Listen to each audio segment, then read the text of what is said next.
Salut les bricolos, c'est Cédric de Bricolage Facile et aujourd'hui je vous montre comment on remplace le joint silicone d'un lavabo comme celui-ci. Vous allez voir, rien de très compliqué, je vous explique tout ça en détail dans la séquence qui suit. A tout de suite. Pour remplacer notre joint silicone, on va forcément avoir besoin d'un nouveau silicone. Donc je précise, c'est bien du silicone qu'il faut appliquer et pas de l'acrylique, parce que l'acrylique sera beaucoup moins résistant. On va avoir besoin aussi d'un pistolet à cartouche, puisque le silicone est vendu exclusivement sous forme de cartouche. On aura besoin aussi d'un cutter pour pouvoir retirer le silicone déjà présent et du ruban de masquage pour pouvoir délimiter la zone dans laquelle on va appliquer notre nouveau joint. Avant d'appliquer notre nouveau joint, il va falloir retirer l'ancien. Donc pour ce faire, je vais utiliser un cutter, donc si possible avec une lame neuve, et en faisant attention, bien sûr, puisque le cutter c'est quand même un outil assez dangereux, donc il faut vraiment faire attention. Et donc du coup, je vais venir en fait désolidariser notre joint silicone du mur en comme ça donnant un coup de cutter le long du mur. Voilà, c'est pas la peine de trop forcer pour vraiment le désolidariser, le décoller du mur. Voilà, donc le plus profondément possible, donc on peut y aller en plusieurs passes. Voilà, donc mon cutter s'enfonce tranquillement derrière le lavabo. Voilà, donc je continue au maximum et je vais venir faire la même chose le long du lavabo comme ça. Voilà, attention, ça sera peut-être plus facile. Vous voyez, mon joint silicone commence à partir, donc en fil comme ça. Voilà, je peux tirer dessus. Voilà, mais il faut vraiment continuer comme ça tout le long en retirant bien l'ensemble du joint pour vraiment faciliter l'adhérence du nouveau avec le support. Il faudra aussi retirer tous les petits résidus comme ça qui traînent sur le support pour qu'on ait une adhérence maximale et que notre joint puisse vraiment durer dans le temps. Mon ancien joint est complètement retiré, donc j'ai retiré tous les résidus, j'ai bien tout nettoyé pour vraiment que le support, que ce soit le mur ou le lavabo, soit bien propre et qu'il n'y ait pas de résidus en fait de joint silicone pour faciliter l'adhérence du nouveau. Je ne vous cache pas que c'est pas la partie la plus facile et la plus intéressante. D'ailleurs, je pense que je vais tester dans une prochaine vidéo un produit pour faciliter finalement le retrait de l'ancien joint, mais ça sera pour dans le cas d'une prochaine vidéo. Donc ça se fait bien, enfin le nettoyage se fait bien quand même si ça prend un peu de temps. Donc je l'ai fait comme vous avez vu au cutter. Donc après ensuite j'ai nettoyé avec un chiffon légèrement humide et j'ai bien sûr laissé sécher pour que le support soit bien sec au toucher avant d'appliquer mon nouveau joint. Avant d'appliquer mon joint silicone, je vais venir positionner du ruban de masquage le long de mon lavabo, enfin plutôt le long du mur. Voilà, ce qui va me permettre de délimiter la surface couverte par le joint.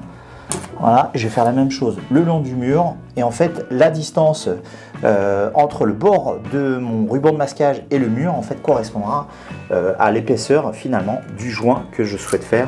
Donc, je vais faire pareil avec, le long du mur, en étant bien parallèle, toujours pareil. Et je vais faire ça tout le long de mon lavabo. Le scotch est en place, je vais pouvoir maintenant attaquer l'application de mon joint silicone et juste avant, je vais juste découper ma canule légèrement de biais, du diamètre qui correspond plus ou moins à l'épaisseur du joint silicone que vous souhaitez faire. Et d'ailleurs, pour vous aider dans la découpe, vous avez des petites lignes comme ça que vous pouvez suivre qui sont présentes sur la canule. Le scotch est en place, je vais pouvoir attaquer l'application du silicone. Donc je positionne en fait la cartouche avec le morceau, enfin la partie biseautée vers le bas. J'insère la cartouche dans le pistolet. Je mets la cartouche sous pression en appuyant sur le piston à fond et je vais pouvoir maintenant appliquer mon silicone. Donc ce qui est important, c'est de bien remplir le fond. Donc on peut y aller en plusieurs passes, donc vous pouvez y aller tranquillement. Voilà, donc j'essaye d'être à peu près constant. Voilà, vous voyez, ça se fait assez facilement. Et on remplit bien le fond. Il ne faut pas qu'il y ait de bulles d'air.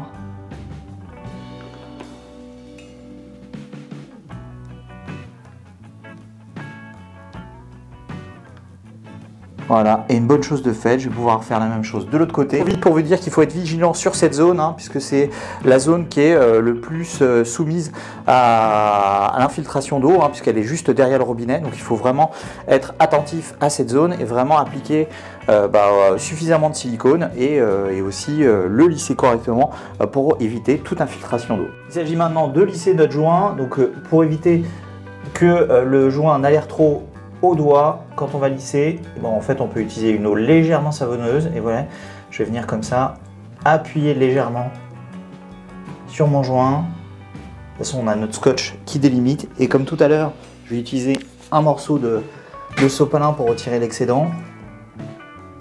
Voilà, hop, un petit peu d'eau savonneuse.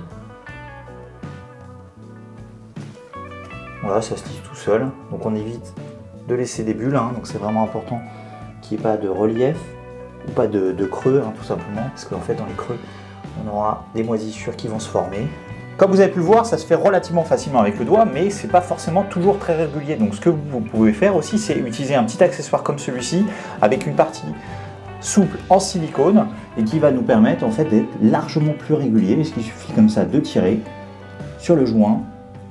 Et ça va nous permettre de réaliser un joint très régulier. Voilà. On prend son temps quand même. Hein. On peut là aussi faire plusieurs passes.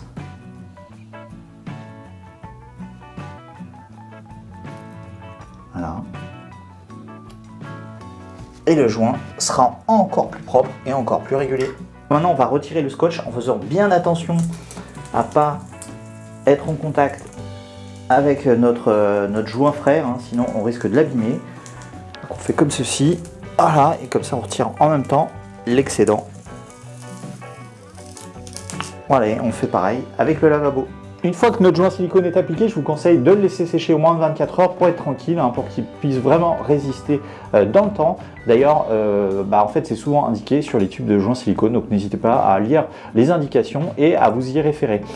En ce qui concerne cette technique, vous avez vu, le plus pénible finalement c'est de retirer l'ancien joint, hein, puisqu'en fait souvent il adhère bien, donc du coup on doit vraiment retirer tous les résidus. Donc ça c'est un peu compliqué, donc ça se fait assez bien avec le cutter, en faisant quand même attention à ne pas se couper, mais c'est quand même un peu pénible. Donc du coup dans une prochaine vidéo je vous montrerai, ou en tout cas je testerai des produits qui permettent en fait de dissoudre le joint, ou en tout cas de faciliter le retrait de cet ancien joint, mais ça sera l'objet d'une prochaine vidéo.